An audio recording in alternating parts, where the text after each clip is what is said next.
ओम श्री गणेशाय नमः। हर हर महादेव। प्रिय श्रोताओं, मार्गशीर्ष मास के कृष्ण पक्ष की चतुर्थी का नाम गणाधिप संकष्टी चतुर्थी व्रत के नाम से जाना जाता है। इस दिन भगवान गणेश के गणाधिप स्वरूप की पूजा की जाती है। मान्यता है कि इस व्रत के प्रभाव से मनुष्य के सभी कष्ट दूर हो जाते हैं और सभी मनोकामनाएं पूर्ण होती हैं। यह व्रत चंद्रमा को अर्घ्य देने के बाद ही पूर्ण माना जाता है। इस दिन व्रत करने से मनुष्य को बुद्धि, समृद्धि और सौभाग्य की प्राप्ति होती है। प्रिय श्रोताओं, तो ऐसे में आइए सुनते हैं मार्गशीर्ष मास की इस संकष्टी गणेश चतुर्थी व्रत की पौराणिक कथा।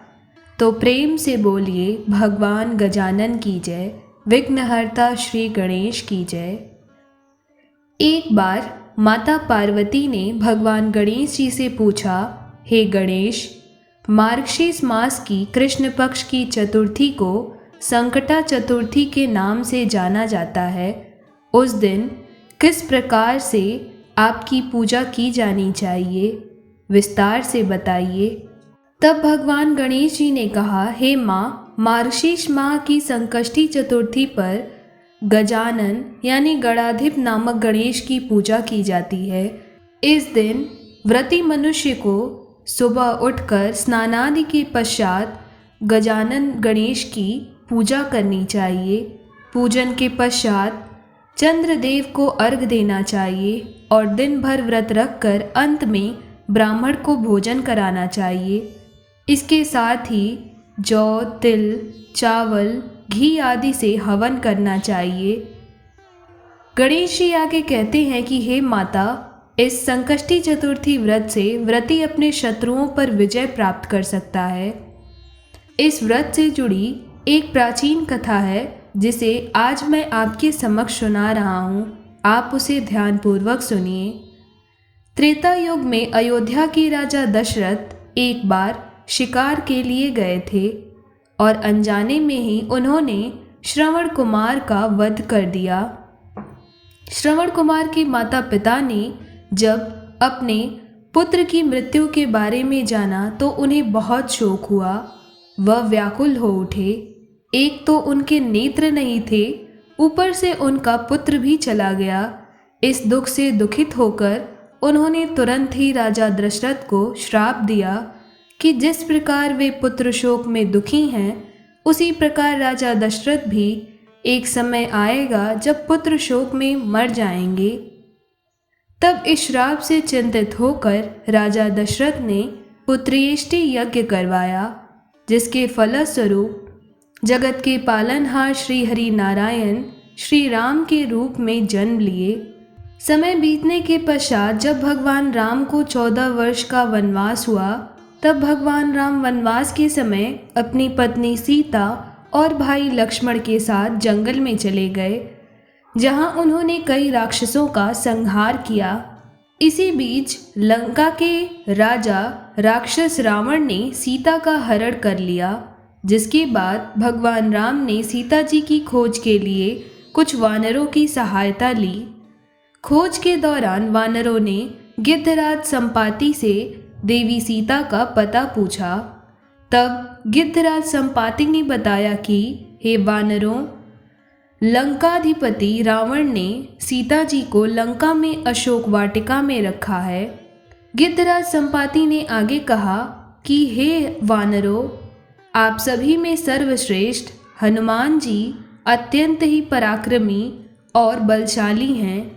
केवल वही एक है जो इस विशाल समुद्र को पार करके लंकापुरी में पहुंच सकते हैं और देवी सीता का पता लगा सकते हैं। लेकिन इसके लिए आपको संकटनाशक मार्गशीर्ष मास की इसके लिए सबसे पहले आपको मार्गशीर्ष मास की संकटनाशक गणाधिप संकष्टी गणेश चतुर्थी का व्रत करना चाहिए। इस व्रत का इतना प्रभाव है कि आप कठिन से कठिन समस्याओं को सहज ही पार कर सकते हैं। इस व्रत के प्रभाव से आप समुद्र को सहज ही पार कर लेंगे। इसमें किसी भी प्रकार का संशय नहीं है। तब हनुमान जी ने गिद्धराज संपाति की बात मानकर गणाधिप संकष्टी चतुर्थी का व्रत किया। इस व्रत के प्रभाव से हनुमान जी ने समुद्र को एक ही छलांग में पार कर लिया और लंकापुरी में जाकर माता सीता का पता लगाया। गणेश जी आगे कहते हैं कि हे माता, इसी प्रकार यह व्रत अत्यंत शक्तिशाली और फलदायक माना गया है।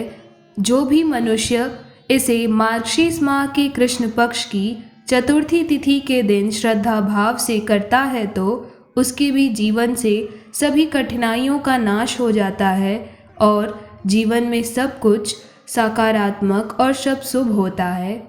प्रिय श्रोताओं, इस दिन गणेश जी की पूजा के लिए प्रातःकाल उठकर नित्य कर्म से निवृत्त होकर शुद्ध होकर स्वच्छ वस्त्र धारण करना चाहिए। फिर श्री गणेश जी का पूजन पंचोपचार यानी धूप, दीप, नैवेद्य, अक्षत और फूल से विधि पूर्वक करना चाहिए। इसके बाद हाथ में जल और दूर्वा लेकर मन ही मन श्री गणेश जी का ध्यान करते हुए व्रत का संकल्प करते हुए इस मंत्र को बोलना चाहिए। मम सर्व कर्म सिद्धये सिद्धि विनायक पूजन महम करिष्ये। इस मंत्र को बोलने के पश्चात अब कलश में जल भरकर उसमें थोड़ा गंगा जल मिलाना चाहिए। फिर कलश में दूर्वा, सिक्के और साबुत हल्दी रखनी चाहिए। उसके बाद लाल कपड़े से कलश का मुख बांध दीजिए। फिर कलश पर गणेश जी की प्रतिमा को स्थापित करिए। पूरे दिन श्री गणेश जी के मंत्र का उच्चारण करिए। फिर संध्या के समय दोबारा स्नान करके शुद्ध होकर श्री गणेश जी के सामने पूजन सामग्री के साथ बैठिए। फिर विधि विधान से गणेश जी का पूजन आरंभ करिए। सबसे पहले वस्त्र अर्पित करिए, फिर नैवेद्य के रूप में 10 लड्डू अर्पित करिए। उसके पश्चात आरती करने के पश्चात गणेश चालीसा, श्री गणेश जी की आरती आदि का पाठ करिए। फिर चंद्रमा के उदय होने पर चंद्रमा की पूजा करके अर्घ्य अर्पण करिए। उसके बाद गणेश चतुर्थी की कथा को सुनिए या फिर पढ़िए।